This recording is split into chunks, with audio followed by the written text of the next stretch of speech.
Olá, meus irmãos, sejam muito bem-vindos ao canal Caráter Cristão. Meu nome é Roberto Castilho e nós estamos aqui com a série Conflito dos Séculos, capítulo de hoje, o 28, Idolatria no Sinai. Vamos para a vinheta.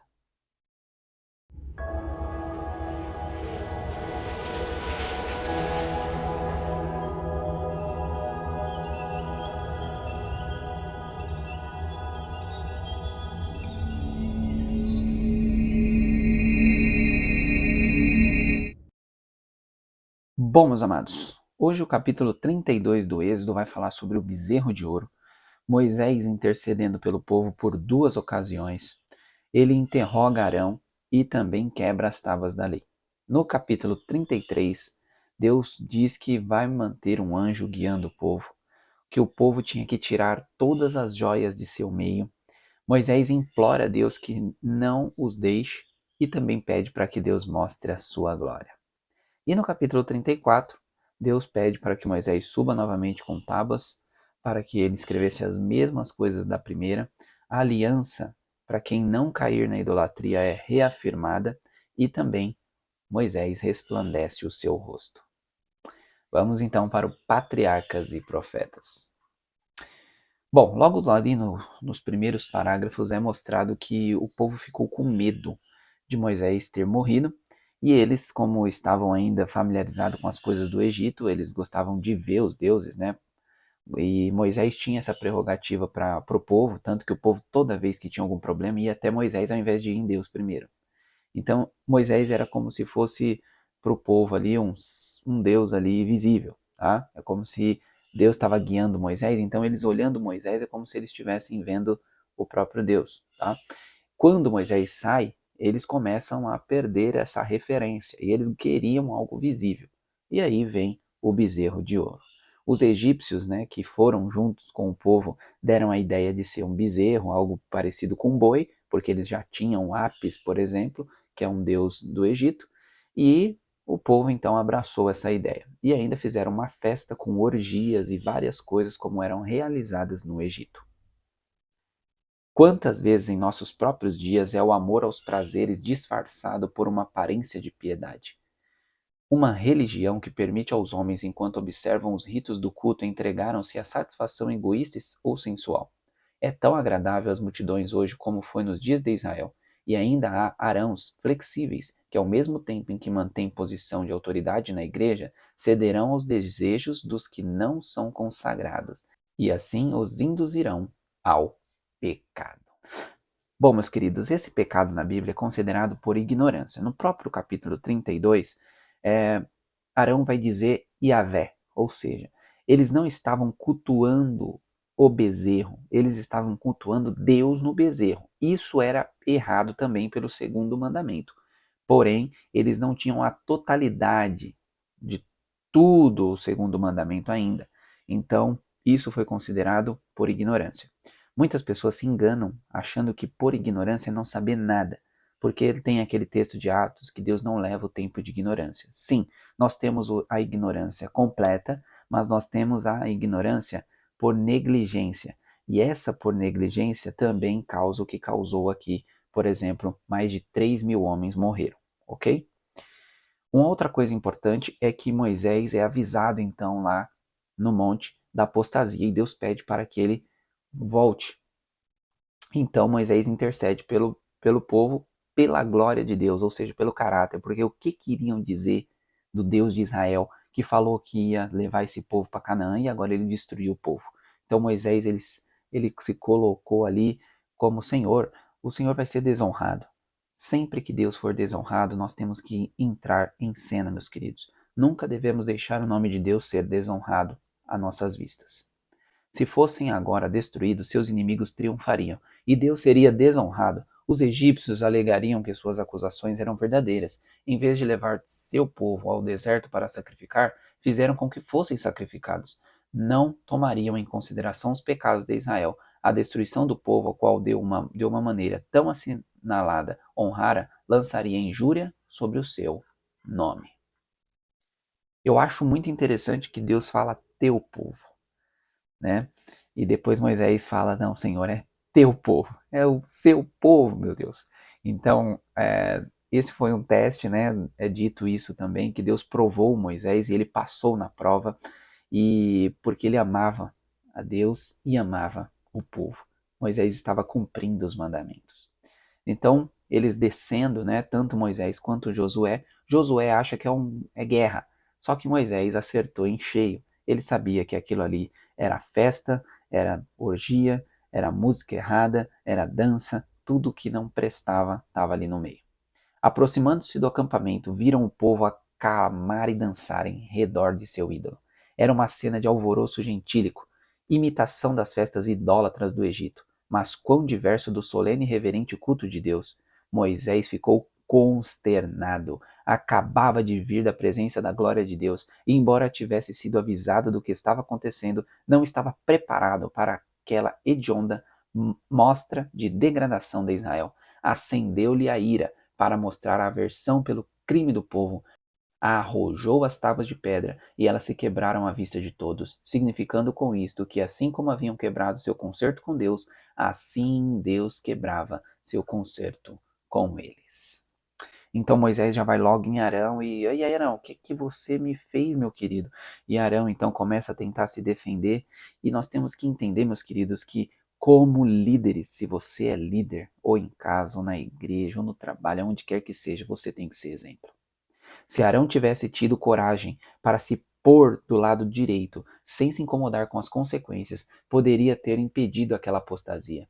Se houvesse inabalavelmente mantido sua fidelidade com Deus, se houvesse mencionado ao povo os perigos do Sinai e os tivesse feito lembrar do seu concerto solene com Deus para obedecerem à sua lei, ter-se-ia assustado o mal. Mas sua conformação com os desejos do povo e a calma segurança com que se pôs a executar os seus planos fizeram com que se atrevessem a ir mais longe no pecado do que antes lhe viera à mente fazer.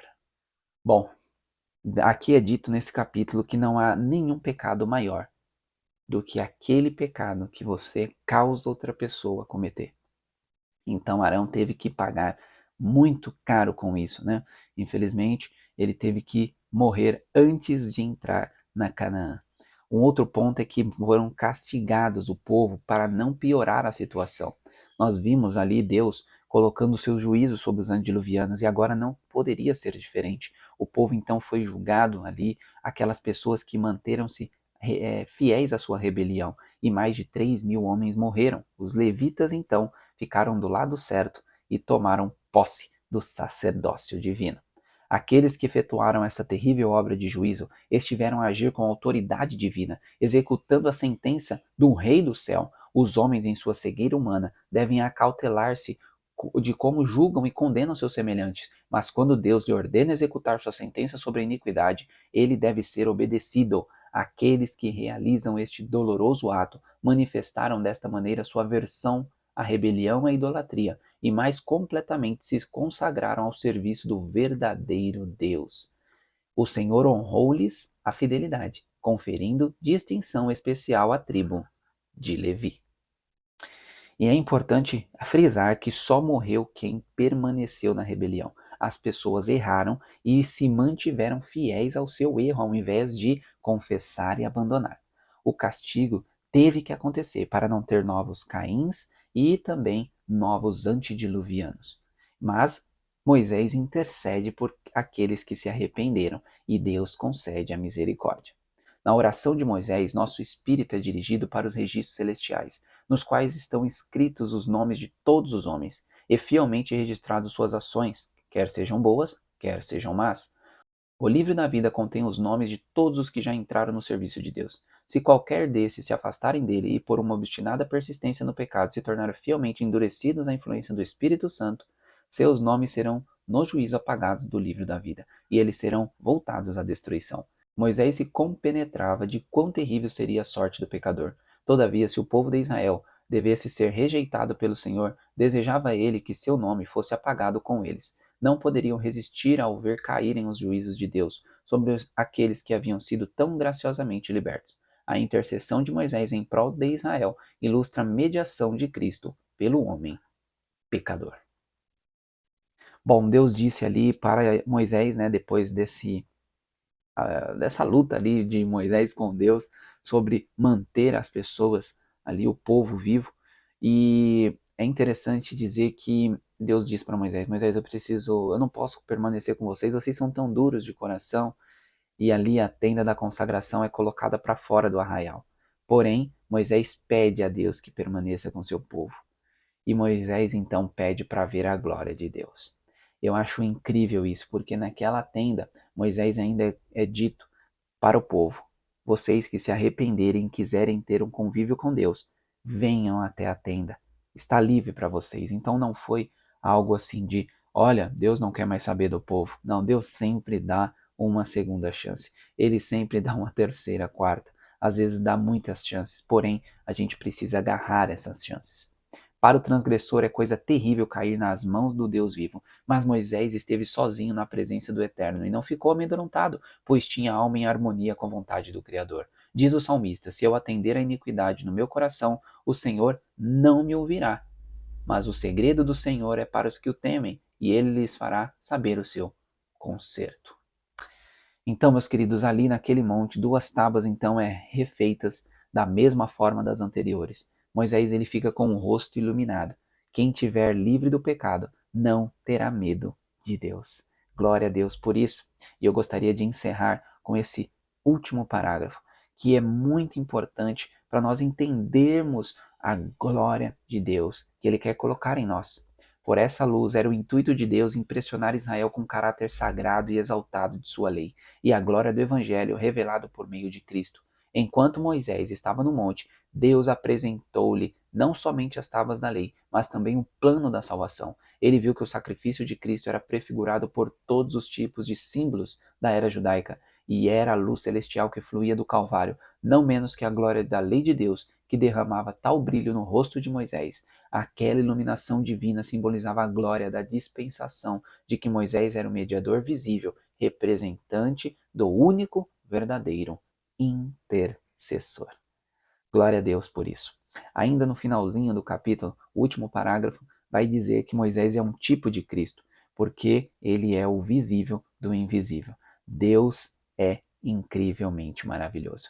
E ele ainda se rebaixou a nossa natureza para vir aqui, para nos levar para Canaã celestial. Que Deus seja louvado por cada ato de bondade e misericórdia que Ele tem para cada um de nós, meus queridos. Não deixe passar mais oportunidades. Agarre essas oportunidades, pois pode ser a última e você não sabe quando será a sua última chance. Vamos orar? Grandioso eterno Deus, Pai Todo-Poderoso, estamos aqui agradecidos ao Senhor por tantas ricas bênçãos, tantas ricas promessas, Pai, e exemplos para nós não seguirmos. Que nós possamos levar o Senhor a sério e possamos confiar completamente em Ti, pois o Senhor fez tudo para nos salvar e agora precisamos se agarrar a Ti para conseguir alcançar a vida eterna. No doce nome de Jesus eu te peço que fique conosco. Amém. Bom, meus queridos, até mais. Que Deus abençoe a todos. Não deixe de compartilhar esse vídeo, se inscrever, curtir. Eu não peço muito isso porque no calor do momento eu só quero falar de Deus para vocês. Mas é importante esses vídeos chegarem o mais longe possível, porque podem ajudar alguma pessoa a que está precisando da salvação. Amém? Uma outra coisa, caso você queira colaborar com o canal para que os vídeos avancem, o Pix está também na descrição. Até mais. Deus esteja com cada um de vocês. Tchau, tchau.